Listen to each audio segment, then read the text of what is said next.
Boa noite a todos. Com muita alegria, muita gratidão, damos início a mais um estudo do livro Pão Nosso, o nosso estudo de quinta-feira, toda quinta-feira às 7h30 da noite. Nossa querida Casa de Emmanuel nos dá essa oportunidade de continuarmos o nosso estudo.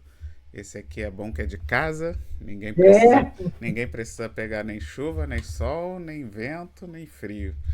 Então, esse é para todo mundo, até quem não está podendo por qualquer motivo, né? A gente começou na pandemia, mas às é, vezes a pessoa pode estar doente ou pode ter chegado, né, tarde no trabalho e aí não pode ir para o centro.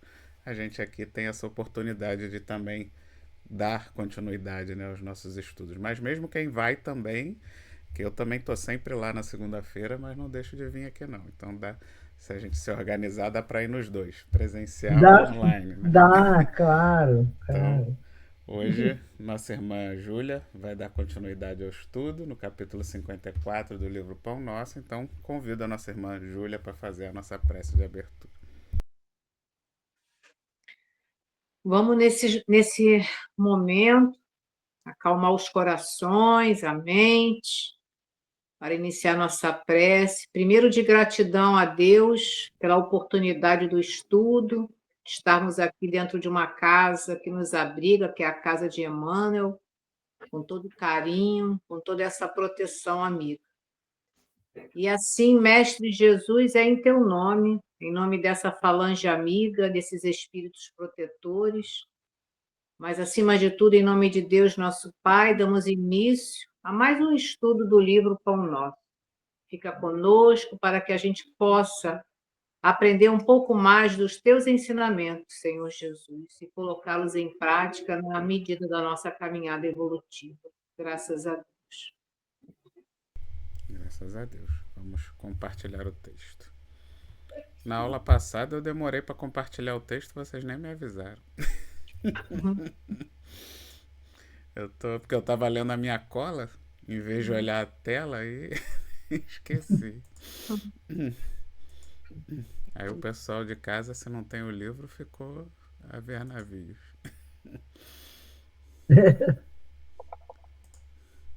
Então, hoje, como o senhor já falou, né, o capítulo é o 54, razão, dois apelos, e essa mensagem, né, está em Pedro. Na realidade, é uma citação de Pedro, né, que está em Atos dos Apóstolos, capítulo 10, versículo 29.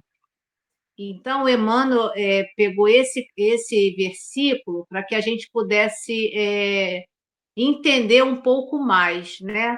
E aí ele diz assim, esse versículo: pelo que, sendo chamado, vim sem contradizer.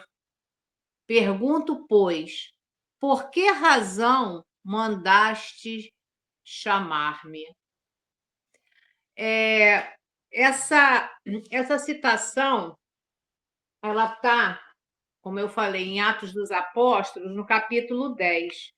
O capítulo 10 é bem interessante a gente buscar o entendimento, né, desse texto antes da gente começar propriamente no estudo do Emmanuel, né?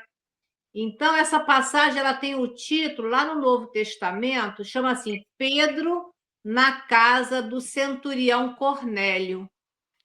Aí eu quis trazer aqui para a gente entender um pouquinho mais quem é Cornélio, porque todo esse texto vai estar embasado dentro dessa pessoa, né?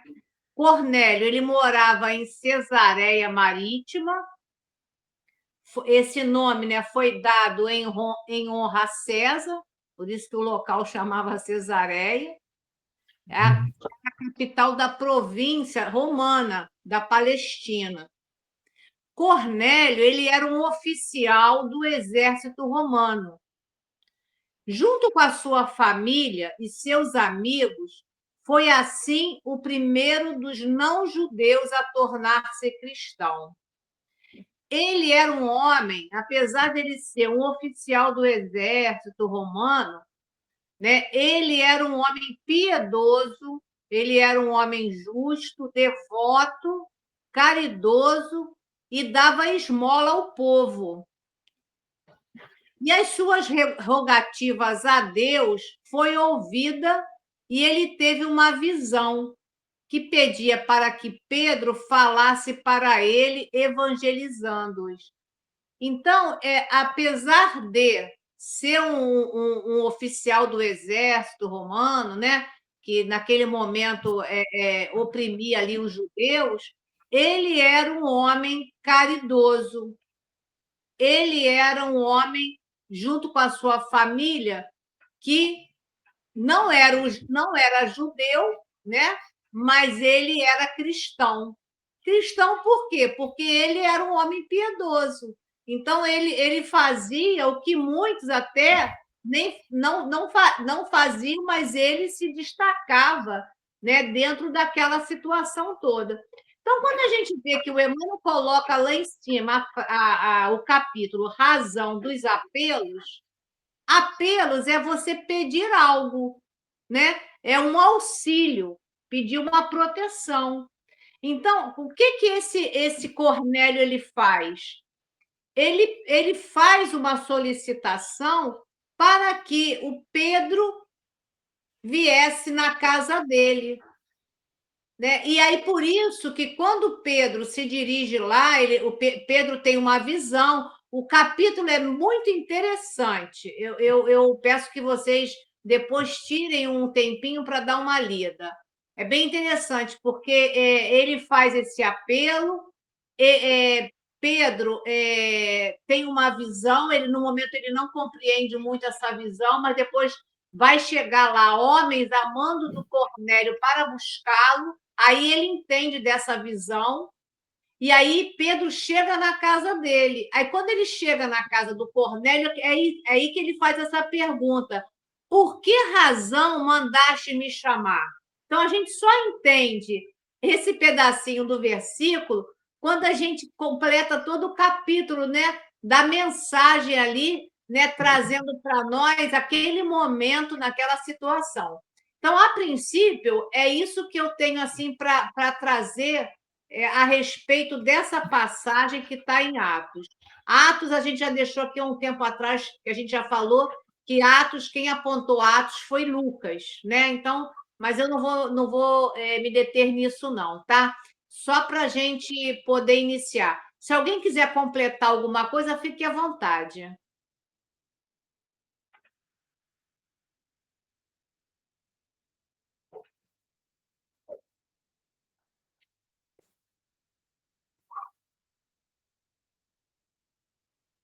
Se ninguém vai falar, vou ler o primeiro parágrafo, tá? Que aí, no primeiro parágrafo, o Emmanuel vem assim, falando para nós. A pergunta de Pedro ao centurião Cornélio é traço de grande significação nos atos apostólicos. Então, Pedro, a primeira frase, né, que Pedro traz ali para ele é assim: por que razão mandaste chamar-me? Aí, quando Emmanuel diz que é um traço de grande significação dentro dos atos apostólicos, eu fui pesquisar em que outros momentos tiveram essas expressões dentro dos evangelhos. Aí Isaías, o profeta Isaías, lá no capítulo 8, capítulo 6, versículo 8, Isaías ouve a voz do Senhor e Isaías responde a esse chamado do Senhor. Ele diz assim: eis-me aqui. Se a gente for pensar em Paulo, ainda Saulo, quando ele, na estrada de Damasco, né, ele cai do camelo, ele diz assim: que quereis que eu faça? E Ananias, quando Jesus chega para Ananias e diz que ele teria que atender Saulo, o que Ananias diz a Jesus? Vede-me aqui, Senhor. a Dorô está com o microfone aberto e está fazendo Peraí, microfone. peraí. Deixa eu desligar aqui. Então, Ananias também diz: vede-me aqui, Senhor.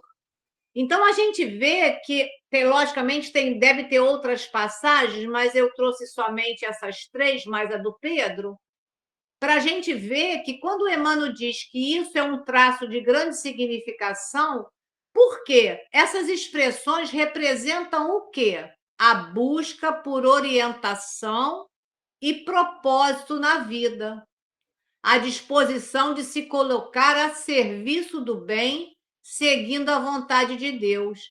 É uma entrega total à sua vontade. Porque no momento que ele diz, estou aqui, eis-me aqui, o que queres que eu faça? Naquele momento ele se coloca à disposição de servir. Então, ele, naquele momento, ele não é para ser servido, né? E sim para servir. É atender esse chamado, né? Pedro atende o chamado do centurião, né? Mas o restante a gente sabe que fez a resposta a Jesus ou a Deus, né? Mas o que a gente tem que entender que responder esse chamado, né? É se envolver, né? Num serviço para o próximo. Não só um serviço para o próximo, como também a busca da sua elevação espiritual. Então, ouvir esse chamado, eu acho que todos nós, de alguma forma, já ouvimos o chamado. Talvez não da maneira que aconteceu com Saulo ou com Pedro, mas se a gente trouxer para a nossa vida de relação com a espiritualidade, eu acho que todos nós, em algum momento, já tivemos esse chamado de querer buscar estar mais próximo de Jesus. Então, é muito interessante quando o Emmanuel coloca isso, que isso tem um significado. Esse significado, eu acho que para quando a gente vai estudar aqui, a gente vê que é um propósito de estar obediente, né, ao trabalho. Não é escolher o trabalho, é se colocar à disposição. E isso, talvez para nós, mesmo que a gente já tenha respondido o chamado, muitas das vezes a gente diz, não, fazer isso não dá para mim, não. Eu não, né? Então, lógico que a gente está dentro de uma situação da evolução da nossa escala, né? A gente não está aqui se comparando a Saulo, a Pedro, a Ananias, nem a Isaías. Mas a gente tem que trazer isso para o cadinho, né, do nosso mundo, para ver se tem algum chamado, né, talvez um pouco maior, e que eu, às vezes, recuso, às vezes até por preguiça, né, para não sair do meu comodismo. Então, eu acho que o primeiro contato de hoje, eu vou ficar por aqui para deixar, se alguém quiser comentar também. Eu estava pensando sobre essa frase, a importância dos dois lados estarem muito conscientes, né? Como você falou, aquele que é chamado de estar preparado, né? Sabendo da sua importância, das suas funções, das suas responsabilidades, a importância de estarmos sempre preparados aos chamados, né? De todos que, dos nossos familiares, dos nossos companheiros de trabalho, dos nossos companheiros do centro, dos nossos irmãos às vezes na rua, qualquer um que cruza o nosso caminho às vezes, então a gente estar alerta, né? Estar sempre preparado e disposto a ajudar e contribuir, lógico, dentro das nossas capacidades e das nossas limitações, mas sempre disposto, né? E ao mesmo tempo a gente se colocar também, porque às vezes nós vamos ser os que chama, né? E que a gente também tenha a responsabilidade de chamar, né? De chamar quem, quando, como e aonde, né? Porque às vezes a gente tem que ter essa consciência. A gente não vai chamar alguém que não tem aptidão nenhuma para fazer um determinado trabalho para fazer aquele trabalho. A gente não vai chamar uma criança para fazer um trabalho de um adulto. A gente não vai chamar um mecânico para operar o coração, assim como a gente talvez também não vai chamar um médico para trocar o pneu. Então, cada um, né, a gente também ter a sabedoria de fazer os chamados certos na hora certa, as pessoas certas e competentes para tal, né? Que a gente tenha essa visão para a gente também não ser o chato, né? Porque aí a gente às vezes também, aí agora levando para o lado mais religioso, a gente quer ser às vezes o que quer converter todo mundo, que quer chamar todo mundo e as pessoas não estão preparadas, não estão ainda no tempo certo. E às vezes o nosso chamado tem que ser através só realmente do exemplo, da paciência e não do chamado material, né? Assim, falando e da pregação. Porque aí você, muitas vezes, o que você se torna é o chato, você afasta. E a gente aprende que o espiritismo não é uma religião proselitista, né? A gente não está aqui para pregar com o objetivo de converter todo mundo, até porque a gente não prega que fora do espiritismo não há salvação, né? A gente prega que fora da caridade não há salvação. Então, muito mais importante do que pregar a conversão ao espiritismo é pregar a caridade, pregar o amor ao próximo, pregar esse amor que o Cristo veio nos ensinar, independente do que a pessoa quiser acreditar, ou até se ela não quiser acreditar em nada, mas que ela transforme o coração dela em empatia e amor ao próximo. É isso. Então, seguindo aqui, no outro parágrafo, Emmanuel traz assim: o funcionário romano era conhecido por suas tradições de homem caridoso e reto. Invocava a presença do discípulo de Jesus, atendendo a elevadas razões de ordem moral. Após generoso alvitre, que é generoso conselho, de um emissário do céu, e, contudo, atingindo-lhe o círculo doméstico, o ex-pescador de Cafarnaum interroga sensato: por que razão mandaste chamar-me? Aí a gente vai vendo aqui o que o Emmanuel diz, que ele era um funcionário romano, né? Um homem caridoso e reto, né? E ele invocou a presença do discípulo, atendendo a elevadas razões de ordem moral. Então, por ele ser um homem reto, né? Ele tinha condições de pedir, e não só de pedir, de ser atendido, né? Porque no nosso Evangelho tem o capítulo do pedir e obtereis, né? Pedir e recebereis, né? O pedir e obtereis. Porque Deus, né, como um pai amoroso, ele não negará boas coisas àquele que lhe pedem com sinceridade e confiança. A gente tem essa informação, né? Pedir e obtereis. Mas será que todo mundo que pede obtém? A gente sabe também que tem um merecimento envolvido nisso, né? Então, seguir esse chamado, né, implica em também renunciar aos próprios desejos e vontades em favor do bem maior. Porque às vezes você quer alguma coisa, mas você só quer para você, vendo a sua parte egoísta, né? E a gente entende, lendo o texto de Cornélio, que ele queria um pouco mais, ele queria evangelizar a si e aquela família e os empregados que trabalhavam com ele, né? Então, e Pedro também teve uma visão, porque ele fez o pedido, mas Pedro também, antes de chegar lá, os emissários de Cornélio para buscar Pedro, Pedro também, porque ele se recolheu para orar e ele teve uma visão. E ele não entendeu muito essa visão.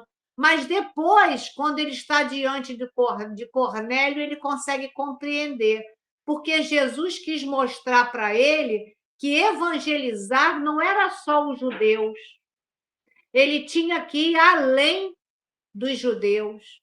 Aquele que teria um bom coração para já estar disposto a ouvir. Porque foi o que o Vitor falou. o espiritismo não faz proselitismo. Ali também o objetivo era trazer o evangelho, a proposta de Jesus, para quem já estava disposto a ouvir. Né? Então, esse chamado de Cornélio foi atendido porque ele já estava assim, Senhor, eis-me aqui. Porque ele já fazia isso realizando um trabalho no bem, já durante a vida dele prática, né? E propagar essas verdades para ele, né? E além dele ser romano, ou seja, daqueles dogmas, porque era isso que Jesus quis trazer, né? Não era só para esses não, esse é judeu, circuncisado, esse a gente pode orar. Não. A gente pode também atender ele, independente dele não ser um judeu, mas ele já está com vontade, né, e disposto a seguir. Deixo aí para vocês também comentarem, se quiserem. Eu lembrei do estudo da semana passada, onde Paulo, enquanto estava aprisionado, também, de certa forma, consegue meio que converter aqueles soldados que o aprisionavam e que o acompanhavam, né? Porque, inclusive, eles já nem mantinham mais Paulo preso durante a viagem, porque já, né, surgiu ali um sentimento de amizade e de carinho, mesmo eles sendo romanos, né? E aí eu vejo mais ou menos a mesma coisa, né? Um romano, mas um romano caridoso, que, que, que conseguia enxergar no discípulo do Cristo exatamente alguém a quem ele poderia pedir ajuda, né? Alguém a quem ele poderia se reportar, e ao mesmo tempo o discípulo do Cristo que também reconhece, como a Júlia falou, naquele não judeu, uma criatura também disposta a mudar, disposta a fazer diferente, disposta a não continuar seguindo, pelo menos de forma exata, aquele caminho tortuoso que os romanos estavam seguindo, né? E fazendo diferente, mudando um pouco a sua forma de agir e de tratar os outros, né? Então, ambos ali, né, se reconhecem como pessoas, umas preparadas para as outras, para se ajudarem e compartilharem nessa trajetória que é o caminho do bem e que realmente é tão difícil ainda aqui na Terra até hoje. Era mais difícil ainda naquela época, mas continua difícil até hoje, e que a gente depende realmente muito um dos outros, que a gente possa exatamente ter essa visão, né, de a quem a gente deve pedir, e também aqueles, e termos o olhar daqueles a quem a gente já pode atender ao chamado. Isso aí.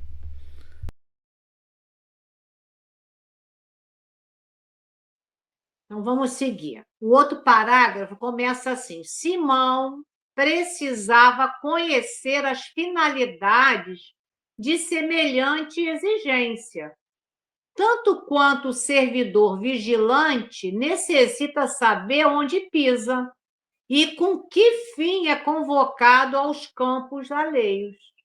Então, o que Simão Pedro fez, né, estava dentro de um parâmetro correto. Né? Se alguém te chama, a gente precisa saber, o chamado é para uma finalidade útil, né? Porque você ser chamado, você pode ser chamado a servir numa situação não muito boa, né? Que não vai te trazer nenhum benefício, né? Então, ele disse, o servidor vigilante é aquele que sabe onde está pisando, né? Jesus, quando esteve na Terra, ele disse para nós assim, ó, que ele veio para ser, ele não disse que ele veio para ser servido, e sim para servir. Infelizmente, nós ainda, na categoria aí de espíritos ainda, né, em muita dificuldade, a gente acha que bom mesmo é quando está todo mundo servindo a gente, né? Até porque eu mereço talvez mais do que o outro, né? Então, a gente sempre está naquela categoria não só de pedinte, mas de exigente, né? Então, a gente tem que ter esse cuidado também, né? Porque, contudo, servir não implica fazer todas as vontades do próximo. Também é uma outra coisa que a gente tem que observar, né? Eu vou servir, mas é para fazer todas as vontades. A gente pode até pensar, né, como pai e mãe, né? Que a gente tem alguém aí para a gente educar. E quem realiza vontade e capricho é um escravo, não é um servidor.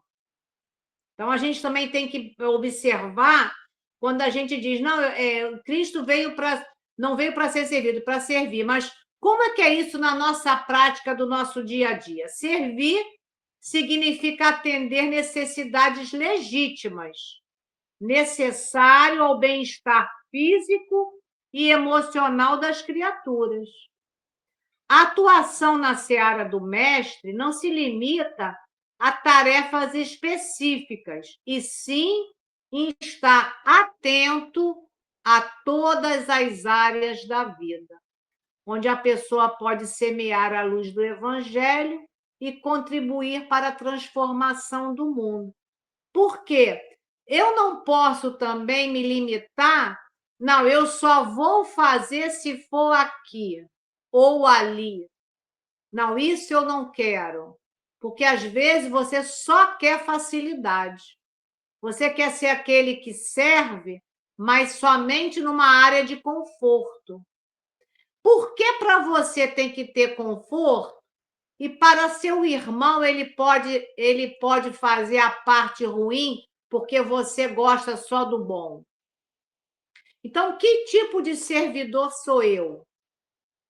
Né? É fundamental ter a disposição de melhorar a si mesmo e afastar da nossa mente aquela falsa e perigosa ideia de sermos dirigentes, né? Quando realmente devemos ser os dirigidos. Porque a gente ainda está numa condição de sermos dirigidos, mas muito ainda no orgulho, né, na vaidade, você quer só mandar. E a gente tem que observar o que eu estou fazendo, né, dentro desta seara. Essa seara a gente não pode pensar só dentro da casa espírita, a gente tem que abrir para o nosso universo, né? Como eu me coloco diante do outro? Em que exigência eu trago? Né? E se a gente sabe que todos nós estamos numa comunhão, então eu não posso sempre me privilegiar e deixar para o outro a parte pior. Então, servir ao Cristo é estar disponível, principalmente com a boa vontade. Eu lembrei daquela passagem que diz: não se pode servir a Deus e a Mamon, né? Então, o que significa isso? Que a gente não deve atender a todos os chamados. A gente deve saber, né? Como no texto. Por que razão me chamaste? Se você percebe que a razão é leviana, que a razão é criminosa, que a razão é imprudente, que a razão é inútil, você não deve seguir o chamado, né? Então, sim, a gente deve estar preparado para servir a todo momento, como a Júlia falou, sem preferências, né? Sem querer benefícios, mas desde que o serviço seja na seara de Deus, seja na seara do bem, né? Para outros serviços que não nos convém, esses não. Esses a gente deve perguntar antes e assim que perceber, tem uns que a gente não precisa nem perguntar, né? Só de ver já dá para perceber, mas se por um acaso ficou na dúvida, pergunta e diante da resposta você toma a decisão de não seguir ao chamado, com certeza. Essa é a prudência e a responsabilidade, né? A gente deve servir, mas não ser serviçais. E principalmente serviçais do mal, né? De trabalhos, de coisas ruins. É isso. Pode dar uma palavrinha aqui, que também isso vale, né? No outro sentido, né? Na questão das evocações. O Vitor falou se atendo a nós, e também a questão de nós evocarmos, né? Queremos chamar os espíritos também, né? que a gente às vezes quer comunicações, então isso vale também nos dois lados, porque assim, quando é que devemos fazer, né? Qual o objetivo de fazer essa evocação, né? É para estudo, é para passatempo? A gente sabe que Kardec fazia as evocações, né? Mas para fins de estudos. Porque quando existem essas evocações, a gente sabe que tem tanto espíritos superiores quanto espíritos inferiores. Aliás, até mais inferiores do que superiores, dependendo do motivo. É isso que eu falo. A razão por a gente querer, né, a chamar um espírito, né, querer saber alguma coisa por pura curiosidade, né? Que isso aconteceu muito na época de Moisés, né, que usavam eles como oráculo para saber de coisas triviais, e foi por essa razão até que Moisés proibiu, né, essas situações. A gente também, isso aí acho que é uma atenção que Emmanuel também nos coloca, né, com relação a esse chamamento, essas evocações. Por que me chama, né? A justificativa de chamar alguém, né, no caso. Houve no caso aí da história, né, que eu li, assim, houve uma razão, né, foi um pedido superior vindo do alto, né, para isso, e Pedro foi respeitoso em atender esse chamado, para entender, né, qual era o chamado, né? Então, a gente também tem que ter esse bom senso de ouvir também, né, e saber qual o motivo que eu quero também aquele chamado que a gente às vezes quer saber, né? Isso é importante também.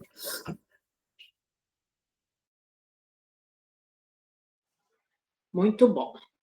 E seguindo o outro parágrafo, diz assim o Emmanuel para nós: esse quadro expressivo sugere muitas considerações aos novos aprendizes do Evangelho.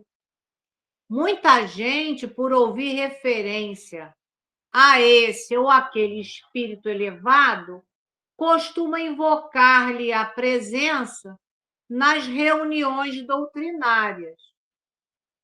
Então, eu coloquei aqui, para a gente pensar junto, que a vinda de qualquer espírito evocado obedece sempre à vontade de Deus, né?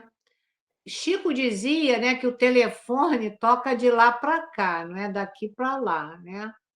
Isto é, da lei geral que rege o universo. E cultivar virtudes como a humildade, a paciência, a fraternidade, a perseverança, é fundamental para atrair a influência de espíritos superiores. Então, evocar, eu posso. Agora, será que eu tenho condição moral, como diz Emmanuel lá em cima, no outro parágrafo, para que um espírito desse possa me atender diretamente? Né? Então, quais são as minhas virtudes? Para que fim é esse chamado? Né? Então, por quê? Lá no Livro dos Médiuns, no capítulo 21, tem assim, influência do meio. E tem um item de 231, capítulo 21, item 231. Lá na primeira pergunta lá, primeiro parágrafo, sei lá, porque o livro do médium ele tem tanta numeração, então é capítulo 21, item 231, número 1, vou botar assim, número 1 que fica mais fácil. Tem lá, o meio em que o médium se encontra exerce uma influência nas manifestações? Foi a pergunta. O meio em que o médium se encontra exerce uma influência nas manifestações? Aí a resposta é: todos os espíritos que cercam o médium o ajudam tanto no bem quanto no mal. Quer dizer, se eu tenho um meio que não é muito bom, eu vou atrair espíritos que vão atender a um chamado meu que não é muito bom. Então, o meio em que o médium se encontra. Qual é o meio que eu me encontro? eu estou no meio, né, que para atender as virtudes, as colocações de um bom espírito, ou, como a Selma falou, numa colocação para as coisas levianas? Não é doutor Bezerra que vai se apresentar para uma manifestação dessa. E lá no item 233, tem uma outra informação que é bom para a gente pensar. Nem sempre basta que uma assembleia seja séria para obter comunicações de uma ordem elevada. Há pessoas que nunca riem e cujo coração nem por isso é mais puro. Ora, é principalmente o coração que atrai os bons espíritos. Nenhuma condição moral exclui as comunicações espíritas. Então, não, aqui tem maior seriedade do meu trabalho. Não é seriedade de eu ser uma pessoa que eu sou uma pessoa fechada, séria. O que vai no meu coração? Porque os espíritos vão ver a minha intenção. Não é se eu estou aqui séria, né? Não é isso que a espiritualidade vai ver. Vai ver a seriedade dos teus sentimentos, né? A seriedade das tuas virtudes. O que você está ali em benefício do quê e para quê? Né? Então, se ir numa reunião doutrinária, não, eu só quero que o doutor Bezerra esteja aqui, aí o Emmanuel, eu acho que a pessoa não entendeu muito bem a doutrina dos espíritos. Né? Ainda está do terra a terra das coisas mais práticas, né? Do toma lá da cá. Então, a gente tem sempre que observar os nossos posicionamentos. Ser sério não é a minha cara séria, é a seriedade que está dentro de mim, dos meus propósitos no bem. Foi o que a Selma falou antes, né? A gente muitas vezes nem é muito, pelo menos os centros que eu frequentei, eu pelo menos nunca nem participei desse tipo de reunião de evocação de espírito específico, né? Já participei de mesa, né, mediúnica, onde você chama ali os espíritos para doutrinar, mas você não escolhe um espírito, né? Mas assim, uma reunião dessa específica, igual Kardec fazia, eu nunca nem participei.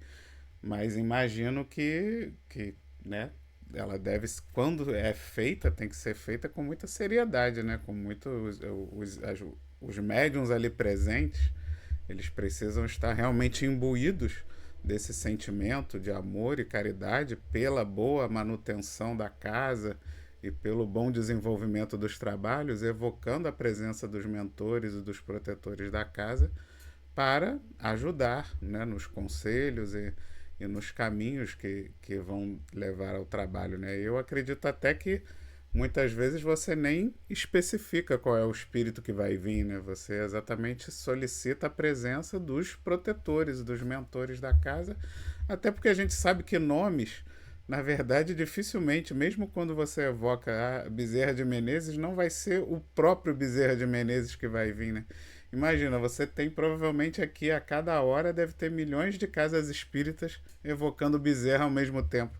Então, na verdade, muitas vezes quem vem são os seus falangeiros, né? São falangeiros de luz que se apresentam como Bezerra justo para facilitar, né? Porque senão você vai fazer uma lista com 1 milhão de nomes, então você cria aqueles nomes principais, né?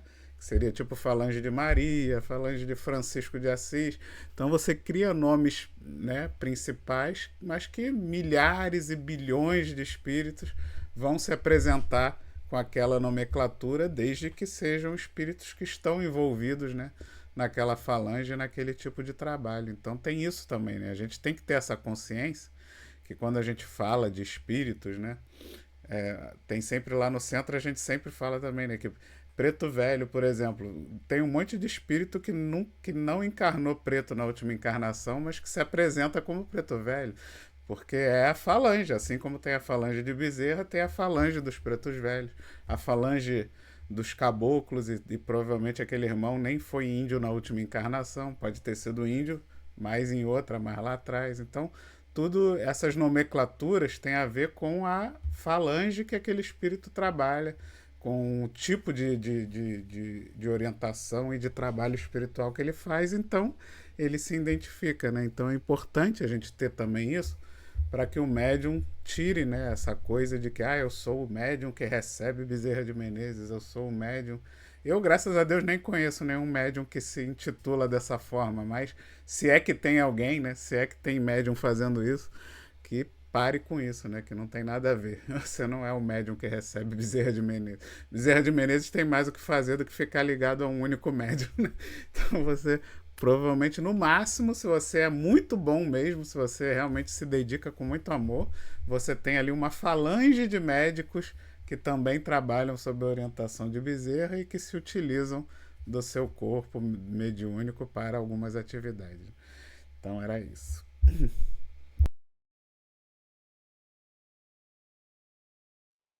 Então, podemos Julinha, aí você falou do livro dos médiuns. Tem também no livro dos médiuns mesmo, a segunda parte, as manifestações espíritas, né? Capítulo 25. Kardec fala, né, nas questões 274 e 279, que todos os espíritos, qualquer que seja o grau em que se encontrem na escala espírita, podem ser evocados. Assim, os bons como os maus, tanto os que deixaram a vida de pouco, como os que viveram nas épocas mais remotas, os que foram homens ilustres, como os mais obscuros, os nossos parentes e amigos, como os que nos são indiferentes. Aí, isto, porém, não quer dizer que eles sempre queiram ou possam responder ao nosso chamado, né, que independe da própria vontade, né, ou da permissão. Quer dizer, eles têm, como você falou, eles têm que ter uma ordem superior, uma permissão superior também, independente do espírito que seja, né? Então, por isso essa importância da evocação ter fins úteis, né? Que sejam realmente motivados com seriedade, né? Por conta disso. Aí fala que entre as causas, né, que impedem as manifestações de um espírito, umas lhes são pessoais e outras estranhas. Entre as primeiras devem colocar-se as ocupações ou as missões que esteja desempenhando e das quais não pode afastar-se para ceder aos nossos desejos. Né? Porque, então, assim, Kardec ele fazia as evocações e ele teve muitas respostas positivas, porque ele estava realmente, assim, ele era cético, mas ele era respeitoso, então ele queria, ele tinha esse papel importante de desvendar, né, para nos trazer todo esse conteúdo. Então, houve essa permissão de N espíritos, né, que ele evocava para ter esses esclarecimentos, não é? Mas não é que a gente vai chamar que eles vão estar à nossa disposição. Não. E depois peraí, não sei se está ligado. Está ligado. Tá. Pode falar. E depois tem o seguinte, a vibração, às vezes, de um espírito é tão elevada que ele não vai nem chegar aqui. Que aqui o nosso meio é muito denso. Né? Envia um mensageiro, um porta-voz, né? Digamos assim, para isso. Exato.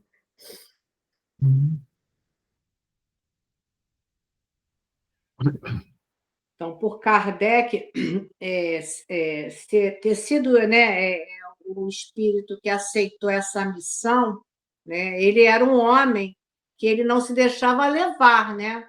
Então, quer dizer, ele era um professor, pedagogo, e era um homem sério, foi o que a Selma falou, quer dizer, a princípio ele não caiu em nenhuma conversa que tinha algo ali, aqui, e ele foi lá, Maria vai com as outras. Evidentemente, não.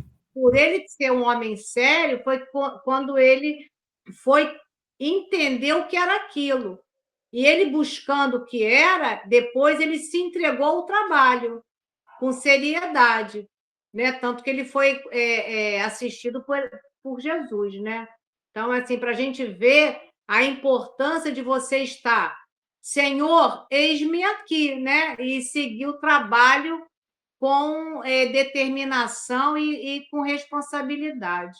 Eu acho que em tudo na vida, Kardec numa missão gigante e nós numa missãozinha menor, mas não tão importante quanto a dele, né? Dentro do nosso pedaço, né? E seguindo aqui o outro parágrafo, Emmanuel diz: a resolução, porém, é intempestiva e desarrazoada, ou seja, insensata. Por que reclamar a companhia que não merecemos? Aí a pergunta, né? Aí lá, voltando lá no Livro dos Médiuns, capítulo 31, Santo Agostinho traz uma mensagem para a gente. Trabalhar e construir. Deus coroará a vossa obra. Mas lembrai-vos bem de que o Cristo renega, como seus discípulos, todos aqueles que apenas nos lábios têm a caridade. Não basta crer, é preciso, sobretudo, dar o exemplo da bondade, da benevolência e do desinteresse, sem o que a vossa fé será estéril para vós. Então é isso, Santo Agostinho disse aí tudo para a gente, Livro dos Médiuns, capítulo 31. Então é isso. Por que reclamar a companhia de que não merecemos? Então a gente tem que trabalhar e construir, né? E fazer o quê? Dar o exemplo de benevolência, de bondade e de desinteresse. Enquanto a gente não tiver com esses sentimentos mesquinhos, a gente ainda está muito aquém, né? De querer que esse ou aquele espírito venha nos assessorar.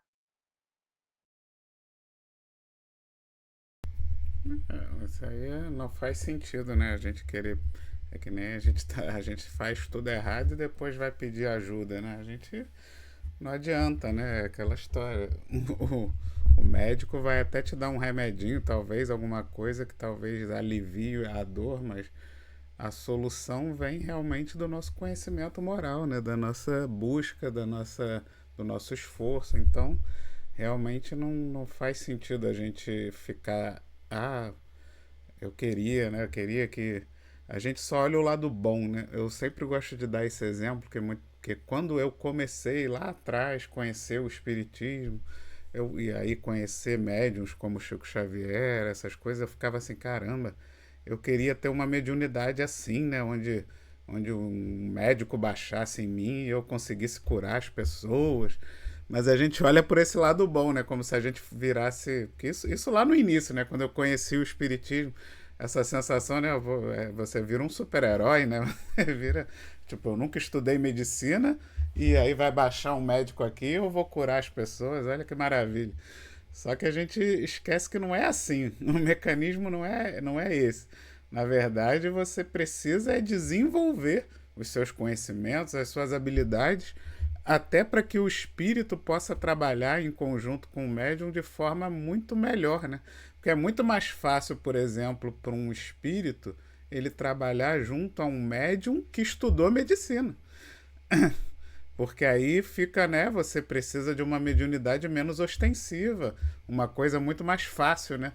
De acontecer, com muito mais facilidade organicamente de acontecer, do que uma mediunidade como de Chico Xavier.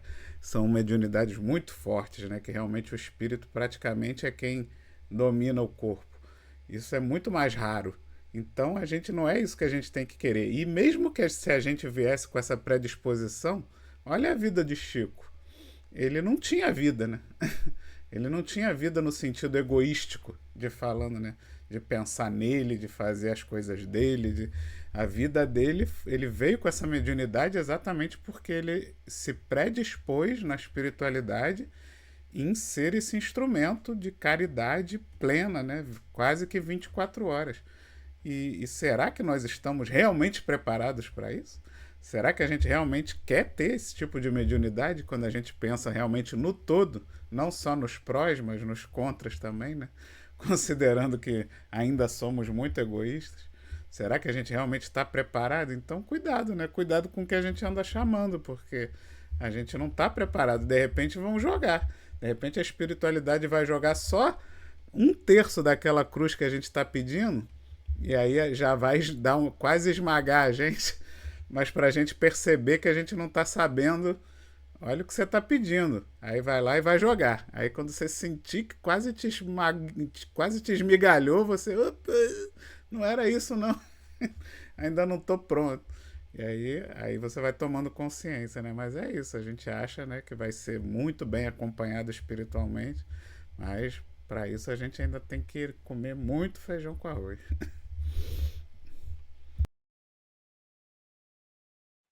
E seguindo agora, a gente tem no outro parágrafo, Emmanuel fala para nós assim: não se pode afirmar que o impulso se filie à leviandade.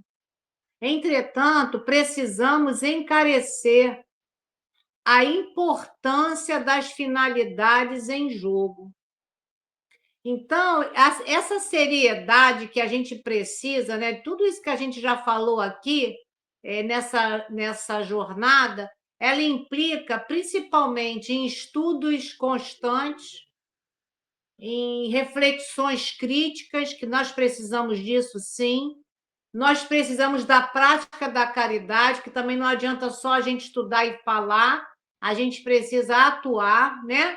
Isso visa o quê? A nossa própria evolução espiritual, que é o processo, e o cumprimento do propósito maior, que é a transformação do ser humano para melhor. Agora, a gente sabe que a gente precisa evoluir, mas a gente sabe que a gente contribui para o meio, né, para as pessoas que estão ao nosso redor e para o próprio meio do planeta. Então, a gente precisa disso, desse despertar.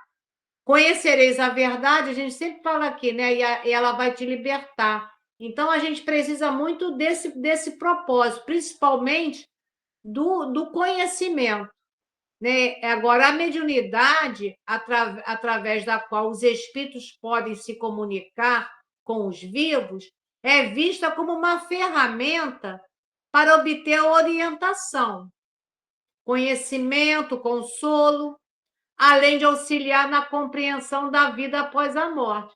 É para isso que essa comunicabilidade é importante. Não é para curiosidades.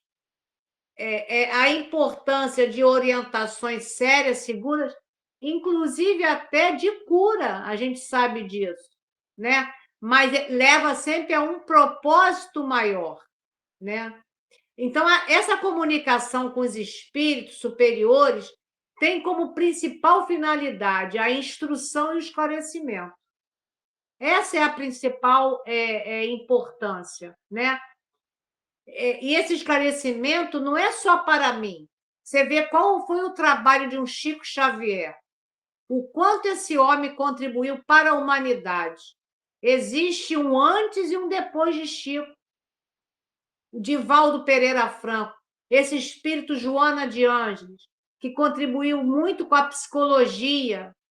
Tem uma série psicológica que é um primor para quem quer se debruçar para entender sentimentos, tem Joana de Ângeles. Então, a gente precisa entender que essa espiritualidade, quando ela se apresenta, é com um propósito realmente muito maior, para trazer conhecimento e, principalmente, o consolo. Por isso, o Consolador prometido, que ele veio esclarecer, ele veio tirar as amarras de um passado onde tinha muita proibição e não sabíamos nem por quê.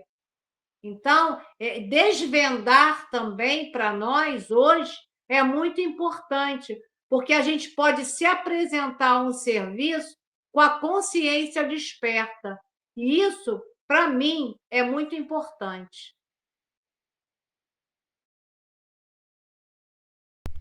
A gente não vai ficar pedindo pro Bezerra de Menezes vem todo dia curar minha ressaca porque eu quero beber no dia seguinte, né?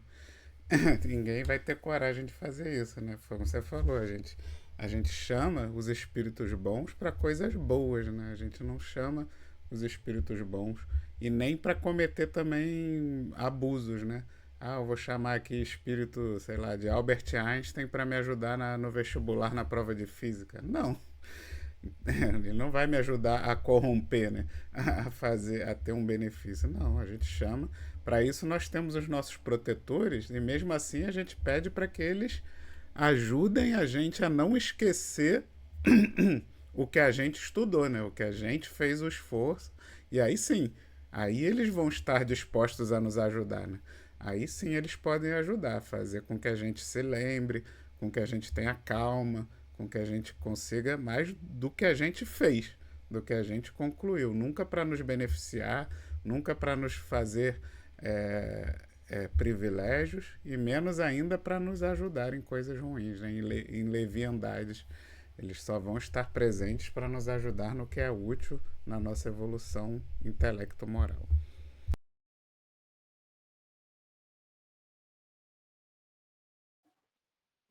Agora eu vou ler todo o parágrafo, tá? Que é o finalzinho do nosso estudo de hoje. E é bem interessante esse final. Emmanuel traz assim: imaginai-vos chamando Simão Pedro. Você imagina você chamando Simão Pedro? A determinado círculo de oração e figuremos a concordância, né, que é a essência, quer dizer, concordância, do venerável apóstolo ao apelo. Naturalmente, sereis obrigados a expor ao grande emissário celestial os motivos da requisição. Quer dizer, se eu chamo Simão Pedro, eu tenho que dizer para que eu chamei, né? E pautando no bom senso as nossas atitudes mentais, indaguemos de nós mesmos se possuímos bastante elevação para ver, para ouvir e compreender-lhe o Espírito glorioso. Quem de nós responderá afirmativamente? Teremos, assim, suficiente audácia de invocar o sublime Cefas. Cefas quer dizer pedra, né? Que Simão era considerado uma rocha viva, né? Tão somente para ouvi-lo falar. Eu quero ouvir Simão Pedro, então eu vou chamar ele aqui, né? Para ele fazer aqui né? Então, eu achei muito interessante quando Emmanuel coloca: indaguemos de nós mesmos. Possuímos bastante elevação para ver, ouvir, compreender-lhe, né? Aí eu lembrei, quando eu estava fazendo esse trabalho, eu lembrei de Eurípides Barçanufo. Eu não tive como não lembrar de Eurípides. Por quê? Eu botei aqui, né? Eu não preciso nem ler, porque eu sei o que Eurípides falou, mas eu coloquei aqui para eu não esquecer. Numa reunião mediúnica, né? A primeira reunião que ele foi assistir lá em Sacramento, ele era coroinha da igreja. E quando ele recebeu das mãos do padre a Bíblia, naquele momento, em 1800 e pouco, ninguém tinha acesso à Bíblia. Poucas pessoas tinham esse acesso. Mas ele, por ser muito dedicado à igreja, o padre deu a Bíblia para ele. E aí ele foi ler a Bíblia. E aí ele não entendeu as bem-aventuranças. Bem-aventurados os aflitos. Como é que alguém vai ser aflito e vai ficar bem-aventurado por sofrer? E aí ele foi pedir opinião ao padre, que o padre explicasse a ele. O padre disse que aquilo era mistérios de Deus que não tinha como explicar, né? E aí, né, várias informações que o tio Mariano trazia para ele da doutrina espírita, ele dizia que era uma doutrina do demônio. Mas teve um dia que o tio deu a ele o livro do Leon Denis, Depois da Morte. O tio era uma pessoa que não tinha muito estudo, e Eurípides era um homem de muita competência intelectual. E aí, quando ele leu o livro, ele quis ir numa reunião lá na fazenda, onde o tio Mariano tinha a reunião. Aí ele se apresentou lá, ele não avisou que ele ia, chamou um amigo. Tem reunião hoje lá na fazenda, vamos nós dois lá? Aí foi o Eurípides e esse amigo. Quando ele chega lá na fazenda, a sala estava lotada, né, de gente para assistir a palestra e tinha só 2 bancos vagos. Ninguém sabia que ele ia, mas tinha 2 banquinhos lá, o dele e do amigo. Ele sentou e aí ele pensou mentalmente: se realmente isso é verdade, eu quero entender sobre as bem-aventuranças. Aí ele determinou mentalmente: eu quero que aquela pessoa de nome Aristides, que ele sabia que era alguém ali da roça que não tinha instrução nenhuma. Era um homem muito bom, mas ele não tinha nenhum estudo. E aí ele pensou assim: eu quero que João Evangelista venha através do Aristides e me esclareça a bem-aventurança. Quem chegou na reunião? João Evangelista. Veio trazer para Eurípides Barçanufo o que era as bem-aventuranças através do Aristides, que, como Eurípides lá no livro diz, né, a Corina Novelina diz, ele era assim, bem, mas tinha um coração muito bom, mas não tinha informação nenhuma na cabeça, porque, tipo assim, ele não tinha estudo, né? Então, aí a gente vê, né? Eurípides chegou lá na reunião e o espírito de João Evangelista se apresentou através do Aristides. Mas quem era Eurípides Barçanufo? Né? Era um espírito de escola, né? Então, querer que Simão Pedro venha me esclarecer alguma coisa, eu posso até querer, né? Eurípides quis e veio. Então é para que a gente possa entender aonde estamos e quem somos, né? E aí, para terminar o meu estudo, eu vou trazer aqui no Evangelho, nosso Evangelho, capítulo 25, buscar e achareis. Lá no item 5, tem aqui para a gente lembrar um pouquinho. Sob o ponto de vista moral, estas palavras de Jesus significam: pedi a luz que deve iluminar o vosso caminho, e ela vos será dada.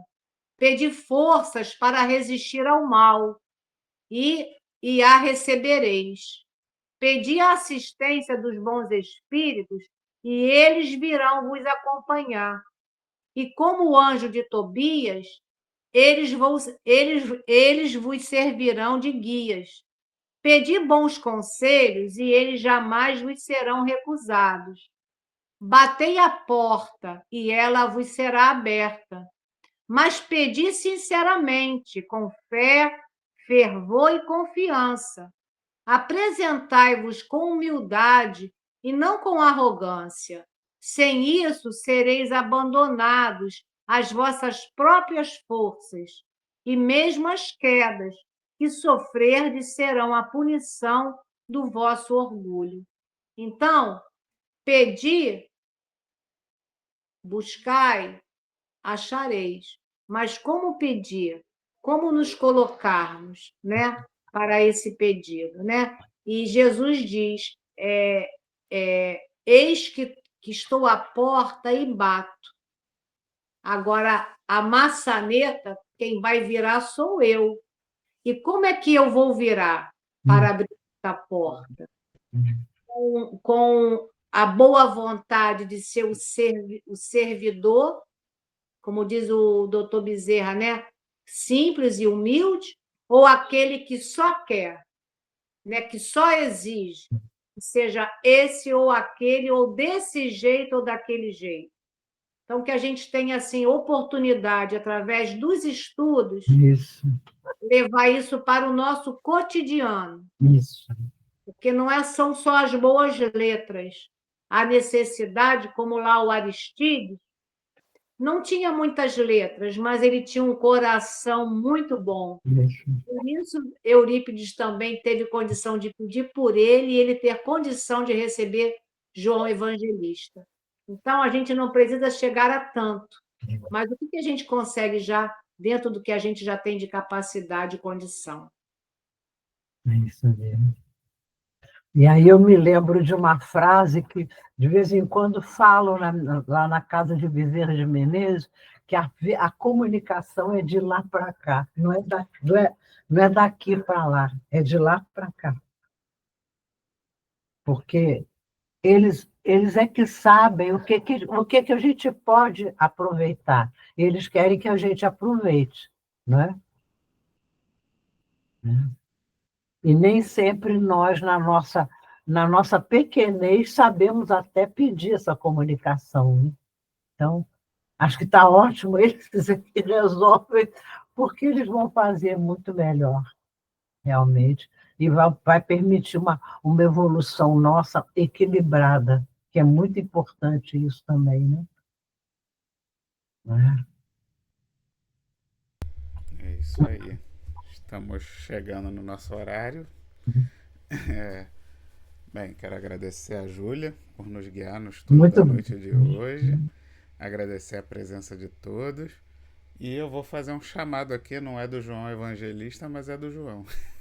Que está ali nos Alpes suíços ali com a Selma, né? Se aqui já está frio, imagina lá. Não, Para fazer Tem uma a nossa ladeira prece. aqui, ó, esquentando. Cheguei um pouquinho atrasado porque eu estava pegando a lenha. mas é bom imaginar que estão nos Alpes suíços. Por que não imaginar isso, né? É tão bom, né?